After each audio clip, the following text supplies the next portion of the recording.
यंदाच्या महापालिका निवडणुकीचं सर्वात महत्त्वाचं वैशिष्ट्य म्हणजे मुंबई वगळता राज्यातल्या इतर सर्व महापालिकांमध्ये राबवण्यात आलेली बहुसदस्यीय प्रभाग रचना। या रचनेनुसार बहुतांश ठिकाणी 4 सदस्यांचे प्रभाग होते, तर काही जागांवर 3 किंवा 5 सदस्यांच्या पॅनलनं निवडणुकीची चुरस वाढवली। या गुंतागुंतीच्या रचनेमध्ये मतदारांनी कुणाला कौल दिला हे आता स्पष्ट झालेलं आहे।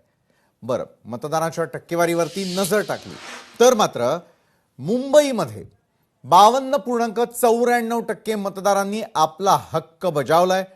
ठाण्यामध्ये 56%, पुण्यामध्ये 52%, पिंपरी चिंचवडमध्ये 58%, तर नवी मुंबई आणि नाशिकमध्ये प्रत्येकी 57% इतकं मतदान झालंय।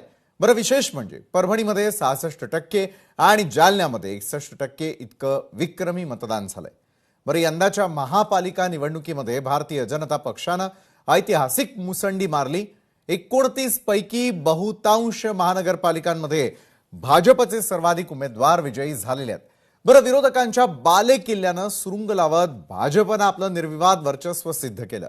विकासाचा अजेंडा आणि कार्यकर्त्यांची फळी यामुळेच हे यश मिळाल्याचं भाजप नेत्यांचं मत आहे। बरं, या विजयामुळे संपूर्ण राज्यामध्ये भाजप कार्यकर्त्यांकडून गुलालाची उधळण आणि फटाक्यांच्या आतषबाजीमध्ये जल्लोष साजरा केला जातोय।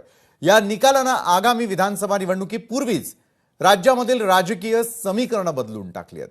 तर राज्यात कोणत्या पक्षाचे किती उमेदवार निवडून आलेले आहेत त्यावर आधी एक नजर टाकूयात। तर राज्यामध्ये सध्या भाजपचीच हवा आहे हे तर निश्चित आहे। भाजपनं 1425, शिवसेनेनं 399, काँग्रेसनं 324, राष्ट्रवादीने 167, शिवसेना उद्धव बाळासाहेब ठाकरेंची 155, राष्ट्रवादी शरदचंद्र पवारांचे 36, मनसेचे 13, एमआयएमचे 125 आणि बसपा 6। अशा प्रकारे राज्यामध्ये आतापर्यंत कोणत्या पक्षानं किती उमेदवार त्या ठिकाणी निवडून आणलेले आहेत ते आपण टेलिव्हिजन स्क्रीनवर पाहिलं। बरं, विजयी उमेदवारांच्या आकडेवारीनंतर आता कोणत्या महापालिकेवर कुणाची सत्ता आलेली आहे हेही जाणून घेणं तितकंच महत्त्वाचं आहे, कारण प्रत्येकाला हे अपडेट माहिती राहणं महत्त्वाचं आहे। तर महापालिकेचं नाव अर्थातच बृहन्मुंबई महापालिका। 227 जागा त्या ठिकाणी आहे। भाजप शिवसेना आघाडीवरती आहे, त्यांची सत्ता त्या ठिकाणी आलेली आहे। भिवंडी निजामपूर 90 जागांसाठी काँग्रेस मात्र त्या ठिकाणी सत्तेवर आहे। नागपूरमध्ये 151 जागा मिळवत भाजपनं आपला शड्डू ठोकलाय। पुण्यामध्ये 162 जागा घेत भाजपनं राष्ट्रवादीची सत्ता पालट करून टाकली आहे। ठाण्यामध्ये 131 शिवसेना आणि भाजप युतीची सत्ता त्या ठिकाणी काबीज करण्यामध्ये ठाण्यात यश आलेलं आहे।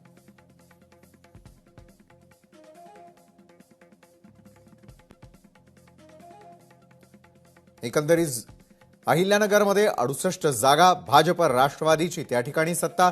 नाशिकमध्ये 122 भाजपची सत्ता। पिंपरी चिंचवड 128 जागांसह भाजपनं सरशी केली आहे।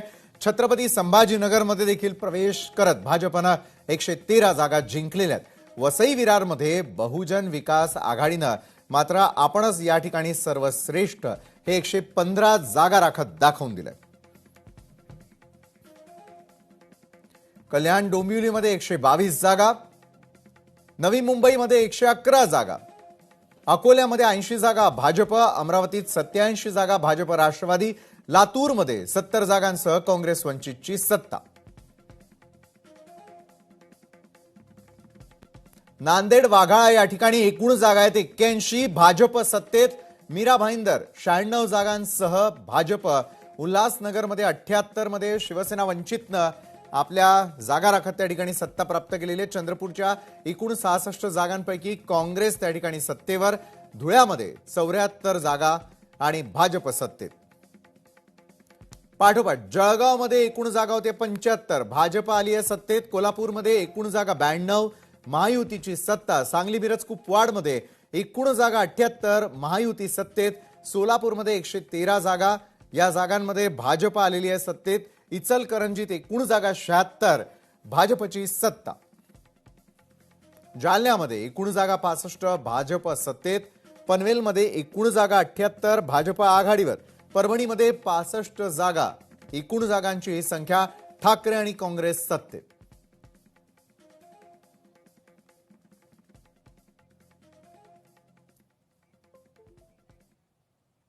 तर सर्वांचं लक्ष लागलेलं होतं ते म्हणजे आशिया खंडातील